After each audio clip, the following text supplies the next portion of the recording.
Et la douche froide, c'est avec Guy Carlier. Bonjour Guy. Bonjour Guillaume, bonjour Philippe. Bonjour. Bonjour à tous. Nous sommes donc sous la douche et je vous trouve de particulièrement bonne humeur. Oui, c'est vrai, Marc-Olivier Fogiel est parti en vacances et nous sommes vendredi. Ça fait donc 2 raisons pour que vous ne vous attendiez pas de ma part à une chronique d'une qualité exceptionnelle. D'ailleurs, il faut bien le dire, c'est toute l'équipe de la matinale qui ressemble ce matin à une classe dissipée dont le prof principal serait absent et qu'on aurait confié à un maître auxiliaire qui n'ose pas nous réprimander. Alors, ça sera répété, Marco. Ce n'est pas pour cafeter à Marc-Olivier Fogiel, voilà. mais il doit quand même savoir ce qui se passe à Europe 1 aujourd'hui.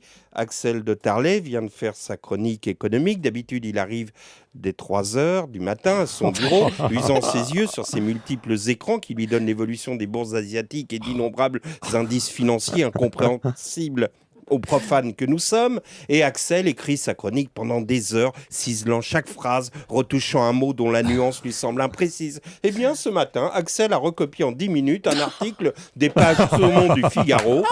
Puis il a discuté le coup avec Anne Forest, notre réalisatrice. Elle aussi, d'habitude, déploie une activité incroyable, courant de la régie à la rédaction pour rappeler les chroniqueurs, coordonnant les correspondants qui interviennent par téléphone, amenant un verre d'eau à Marco, lui donnant sans cesse des informations dans l'oreillette. Eh bien aujourd'hui, Anne Forest, notre réalisatrice, a passé sa matinée à montrer ses nouvelles Reebok fluo à toute la rédaction. On les voit là. Elle arrivait près d'un bureau, levait très haut la jambe, puis la laissait retomber lourdement sur le bureau en vous plantant sa chaussure en plastique vert à côté de la souris de votre ordinateur. Quant à moi, je vous l'ai dit, je ferai le minimum que les politiques se rassurent, d'autant qu'ils m'aiment de plus en plus.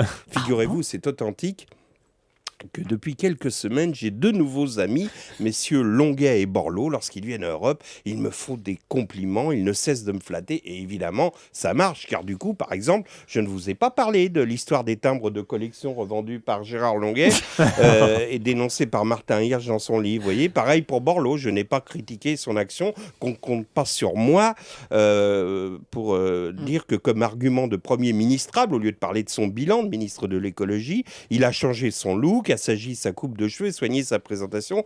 Il faut dire que l'environnement est au pragmatisme économique, ce que les droits de l'homme sont au Tibet. Les droits de l'homme au Tibet, sont au contrat avec la Chine. Borloo, c'est comme Kouchner, ce ne sont que des mots. Écologie, droits de l'homme, etc. Quoi qu'il en soit, nous voici avec Borloo et Barouin maintenant, avec 2 candidats au poste de Premier ministre et d'un Premier ministre, François Fillon, qui finalement va probablement rester en poste. Exactement comme à Europe. À un moment, on a cru que Marco, notre Premier ministre, allait partir et que notre Borloo à nous, Aymeric Caron, allait le remplacer. Et puis, pas du tout. Voici Guillaume que vous arrivez, tel François Barouin. Mais au bout du compte, je crois que comme Fillon, Marco va rester.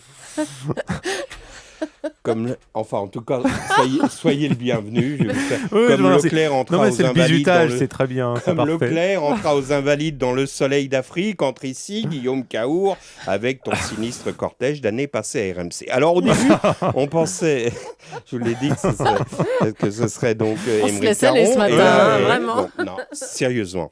Pour finir, parce que Anne m'a demandé quand même, elle a un peu bossé de faire court. Ouais. Pour finir, Marco vient d'écouter la première heure de votre matinale, Guillaume, et il m'a laissé un message vocal dans lequel il semble vraiment apprécier ce que vous faites. Écoutez-le. Et il est jeune, il est bon, il est beau.